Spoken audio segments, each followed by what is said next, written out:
Sugar-free foods are everywhere. If you think they help you lose weight, watch this. Sugar-free doesn't mean fat-free. If I just broaden it out, sugar-free doesn't mean calorie-free. See if your favorites are secretly making you fat.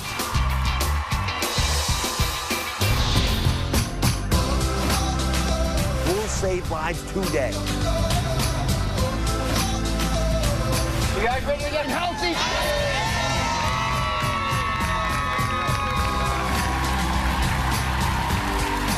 And check this out. Searches for sugar-free gummies are up 1,000%. That's 1,000%. Companies are coming up with all different types of sugar-free products every day. Food scientist Dr. Taylor Wallace walked me through the main sugar substitutes used in sugar-free products. So first is aspartame, which is the most common sweetener on the market. Okay. It's about 200 times sweeter than regular table sugar. Over here in the pink packet, you have saccharin, which is about 300 times sweeter. Sucralose is about 600 times sweeter. Now we have our all-natural sweetener, stevia, and then we have a sugar alcohol, which is used to really provide bulk in things like cookies and confectionaries and things like gummies. I love gummies. Well, you're in luck because as a food scientist, I know how to make gummies. So let's go. Okay, great.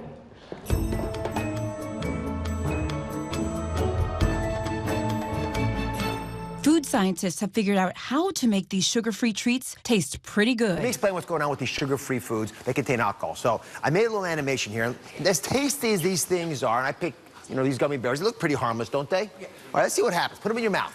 Here's what the body does. The body says, okay, you got these things that are sugar alcohols. That means they're not sugar and they're not alcohols. They're in your mouth, and your body tastes the sweet. They like them. The gummy bears go into your stomach, but because they're neither sugar or alcohol, the body can't digest them right. Stomach pushes them down to the large intestine. In the large intestine, these gummy bears arrive, and guess what else is there? Bacteria. When bacteria digest the gummy bears, it causes gas, i.e. bloating. And what's more, people think if you eat too many of them, as Asha admitted to doing, they actually suck fluid. The sugar alcohols, they can't be diluted and digested fully. They pull fluid in, and it looks like Niagara Falls here. They are getting so much stuff in there that you can't sort of hold on to it. And, well, that's the laxative effect we were talking about. As you draw water into your gut, you get the runs. And that's the story of what your body thinks, even though your tongue doesn't mind it. So this is not new information for most of us in the medical field. We actually understand this, and yet, with that reputation, they're nevertheless making this huge comeback.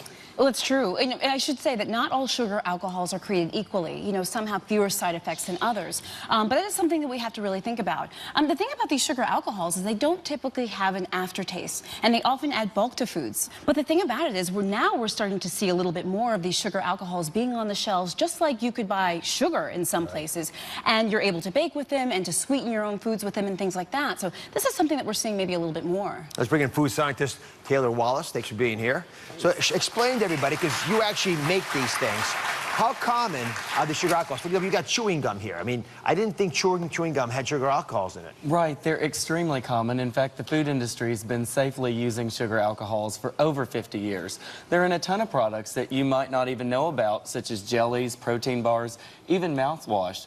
The nice thing about them is they prevent cavities, especially in children. That's a good thing. Right. So putting it in chewing gum makes sense. Or maybe even in some of these gummy or jelly beans or other things. Exactly. Now, just because it's a sugar-free product doesn't mean that you shouldn't consume in moderation. When it comes to GI effects, you shouldn't go out and eat 20 cookies normally, and you shouldn't do that in the case of a sugar alcohol either. Or you'll get those runs. Exactly. Have you ever experimented with that personally?